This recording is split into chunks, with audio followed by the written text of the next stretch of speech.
Hello बच्चों, आज हम लोग क्लास 8th की एक एक्सरसाइज करेंगे जो आर.एस. अग्रवाल की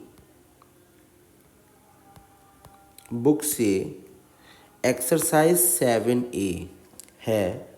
इसमें हमें फैक्टराइज करने हैं। तो देखें, सबसे पहले हमारा पहला क्वेश्चन है 12x + 15। तो बच्चों, फैक्टराइज करने के लिए मैं आपको सबसे आसान तरीके से समझा रहा हूँ। सबसे पहले 12 के फैक्टर कर लीजिए इस तरीके से, 2 6 जा 12, 2 3 जा 6 एंड 3 1 जा 3। तो 12 के फैक्टर हो गए 2 इंटू 2 इंटू 3 और x और लिख लीजिए। 15 के फैक्टर करेंगे हम लोग 5 3 जा 15 एंड 3 1 जा 3, तो 3 इंटू 5। अब हम लोग क्या करेंगे, एक ब्रैकेट में इन नंबरों को लिखेंगे। जो भी कॉमन आएगा, हम ये देख रहे हैं कि 3 कॉमन है हमारे पास। क्या कॉमन है बच्चों? 3 नंबर जो है ये एक इस प्लस के साइन का लेफ्ट में भी है और राइट में भी है। तो 3 को कॉमन लिया, 2x, एक 2 ये, एक 2 ये और एक x, ये इधर छूट गया और 5 को इधर रखा। अब हम इसको सिंप्लीफाई करके लिख लेंगे 3 इंटू 2 2 जा 4x + 5। तो ये हम लोगों का बच्चों कंप्लीट हो गया पहला क्वेश्चन। अब देखिए सेकंड क्वेश्चन। सेकंड क्वेश्चन में क्वेश्चन है हमारा 14m - 21। अगर बच्चों फैक्टर करना हमको मन में ही आता हो तो हम कर सकते हैं। जैसे 14 के फैक्टर हुए 7 इंटू 3, 7 इंटू 2, 7 2 जा 14 होता है, 7 इंटू 2 इंटू m। 21 के फैक्टर होंगे 7 इंटू 3 और हम ये देख रहे हैं कि अब हमारे पास 7 कॉमन है। 7 को ब्रैकेट से बाहर निकाल लिया, 2m - 3 ये हमारा बचा। तो इस तरीके से बच्चों ये हमारा जो क्वेश्चन है सेकंड वाला कंप्लीट हुआ। अब कुछ क्वेश्चन हम बच्चों छोड़ के करते हैं ताकि कुछ आप लोग भी प्रैक्टिस करें। जैसे कि क्वेश्चन नंबर 3 देखते हैं हम लोग। क्वेश्चन नंबर 3 का फर्स्ट पार्ट है 24x³ - 36x²y।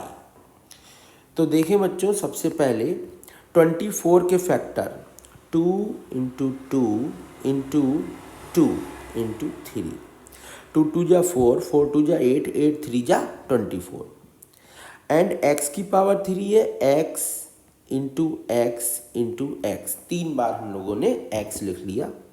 36 के फैक्टर अगर आप नहीं कर पा रहे हैं मन से तो आप इस तरीके से कर सकते हैं। 2 1 जा 2, 2 8 जा 16, 2 9 जा 3 3 जा 3 1 जा। तो 2 बार 2 आएगा और 2 बार 3 आएगा।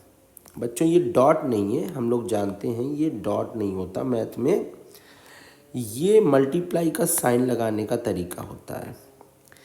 फिर आपका x² है, 2 बार x लिख लीजिए और y सिंगल पावर में है, 1 बार y लिख लीजिए। अब हम देखते हैं कि ये जो हमारा इक्वल का माइनस का साइन है, इसके ये लेफ्ट में और राइट में क्या क्या चीज़ें कॉमन आ रही हैं। देखें 2x इधर भी है, इधर 3 है, यानी कि हम लोग 2x कॉमन ले सकते हैं।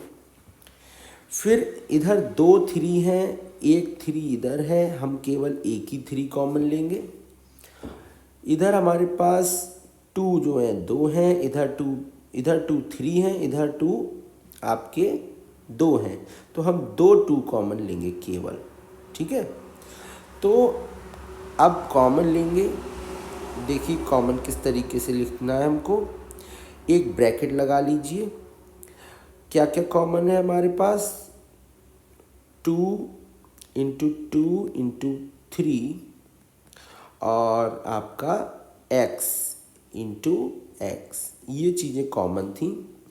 अब इनको छोड़ के बची हुई चीज़ें ब्रैकेट के अंदर रखी जाएंगी, that is 2 and x minus इस साइड में हमको एक 3 और एक y, यानी 3y मिलेगा। अब इस पूरे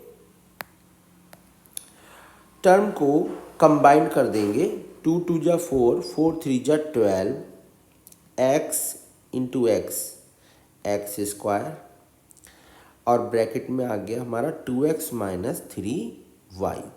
तो इस तरीके से ये हमारा क्वेश्चन नंबर 3 का फर्स्ट पार्ट कंप्लीट हुआ।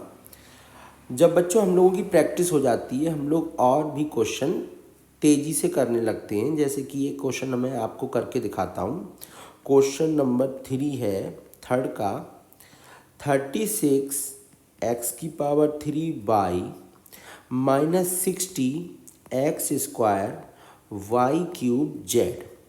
ठीक है, x² y³ z। तो सबसे पहले 36 और 60, एक और बच्चों तरीका हम समझाते हैं आपको करने का। 36 और 60 का हम लोग निकाल लेंगे HCF, 36 और 60 का। तो ये दोनों नंबर आपके 6 से कट रहे हैं। वैसे तो प्राइम फैक्टराइजेशन नहीं किया जाता, लेकिन दोनों नंबर अगर कट रहे हों 6 से तो कोई दिक्कत नहीं है। 6 × 6 = 36, 6 × 10 = 60 और 2 × 3 = 6, 2 × 5 = 10। अब ये 3 और 5 जो हैं को प्राइम नंबर हैं, इनको छोड़ देंगे, 6 × 2 = 12, इनका HCF आया 12। तो 12 बच्चों इन दोनों में कॉमन है, यानी कि हम लोग 12 बाहर कॉमन ले लेंगे। अब देखते हैं जो वेरिएबल्स हैं हमारे, इनमें देखो x³ इधर है, x² इधर है, यानी छोटी वाली पावर हम x² कॉमन लेंगे।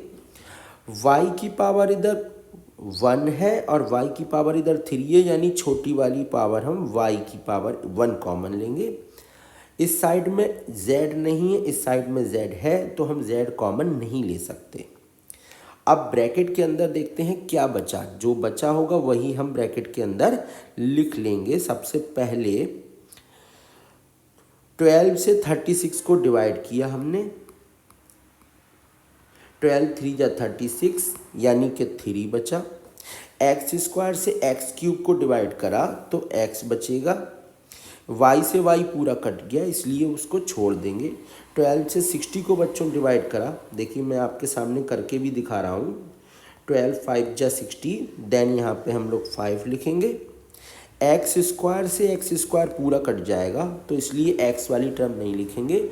y से y³ को काटेंगे, इसको भी आप लोग कर सकते हो रफली, y³ ऊपर लिख लो और y नीचे लिख लो।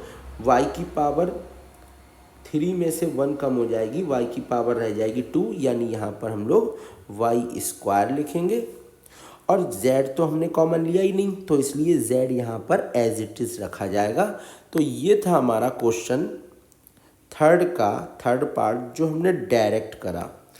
बच्चों जिस तरीके से आपके स्कूल में कराया जाए उस तरीके से आप लोग कर सकते हैं।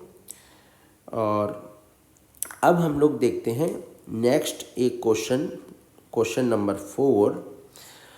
4 का फर्स्ट पार्ट है आपका 9x³ - 6x² + 12x।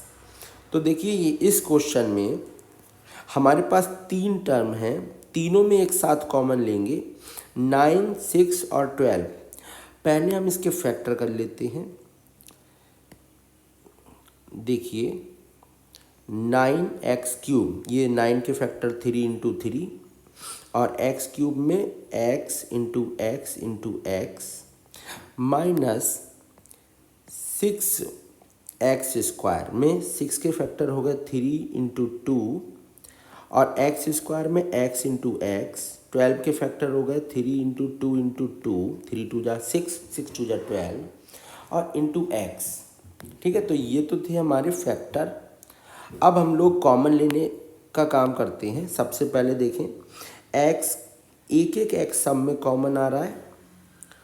इसके बाद 3 सब में कॉमन है और 2 कॉमन नहीं है, क्योंकि 2 दो टर्म में है, इस फर्स्ट टर्म में 2 नहीं है, तो 2 कॉमन नहीं लेंगे हम लोग, केवल 3 और x कॉमन ले सकते हैं। तो देखिए 3 और x हमने कॉमन लिया, यहाँ पर बचेगा एक 3 और 2 x रह जाएंगे, यानी कि 3 इंटू एक्स इंटू एक्स। यहाँ पर 2 बचेगा और एक x बचेगा, और इस साइड में हमारे पास 2 बचेंगे। अब इनको शॉर्ट में कर दीजिए, 3x into 3x square minus 2x plus 4। तो ये था हम लोगों का क्वेश्चन नंबर 4 का फर्स्ट पार्ट। ठीक है, नेक्स्ट हम लोग बच्चों करते हैं क्वेश्चन नंबर 6 का फर्स्ट पार्ट। देखिए क्वेश्चन नंबर 6 का फर्स्ट पार्ट हमारा x bracket x plus 3 plus 5 bracket x plus 3। This is very easy question. देखिए बच्चों, x प्लस 3 दोनों में हमें कॉमन दिखाई दे रहा है। प्लस के साइन के लेफ्ट में भी x प्लस 3 है और राइट में भी x प्लस 3 है। इसका मतलब हम लोग x प्लस 3 कॉमन लेंगे और एक ब्रैकेट में रख देंगे x प्लस 5, x प्लस 5। तो इस तरह से ये हमारा क्वेश्चन कंप्लीट हो गया। अब देखते हैं बच्चों सेवेंथ क्वेश्चन। सेवेंथ क्वेश्चन है आपका 6a bracket a minus 2b plus 5b bracket a minus 2b। तो देख लिखते लिखते हमको पता चल गया कि a माइनस 2b लेफ़्ट में भी है राइट में भी है, तो हम लोग a माइनस 2b कॉमन लेंगे और एक ब्रैकेट में हमको मिलेगा 6a प्लस 5b। तो इस तरीके से बच्चों ये हमारा क्वेश्चन नंबर 7 कंप्लीट हो गया। नेक्स्ट हम लोग एक क्वेश्चन देखते हैं, क्वेश्चन नंबर 11। तो देखिए बच्चों क्वेश्चन नंबर 11 में 3 ब्रैकेट में a minus 2b whole square minus 5 bracket में a माइनस 2b। अब देखिए बच्चों क्वेश्चन लिखते लिखते हमने ये देख लिया कि a माइनस 2b तो कॉमन है, लेकिन यहाँ पर a माइनस 2b की पावर 2 है और राइट में a माइनस 2b की पावर 1 है, यानी हम लोग 1 पावर कॉमन ले पाएंगे। तो a माइनस 2b की पावर 1 हमने कॉमन लिया। ब्रैकेट के अंदर यहाँ पर एक तो 3 है और 2 पावर में से एक कम हो जाएगी, a माइनस 2b की एक पावर यहाँ पे छूटेगी। अब इस साइड में राइट में क्या होगा, a माइनस 2b की पावर 1 हमारे पास थी और 1 ही हमने कॉमन ले ली, तो ये तो कुछ बचा ही नहीं यहाँ पर, केवल क्या बचा हमारे पास 5, तो हम 5 लिख लेंगे। अब इसको जब हम मर्ज करेंगे तो a माइनस 2b ब्रैकेट 3 की a से इंटू करी हमने 3a माइनस 3 2 जा 6b माइनस 5, ये हमारा फैक्टर हो गया। तो बच्चों इस तरीके से हम लोगों ने क्वेश्चन 11 तक कर लिए। आगे कोशिश करिएगा आप लोग करें।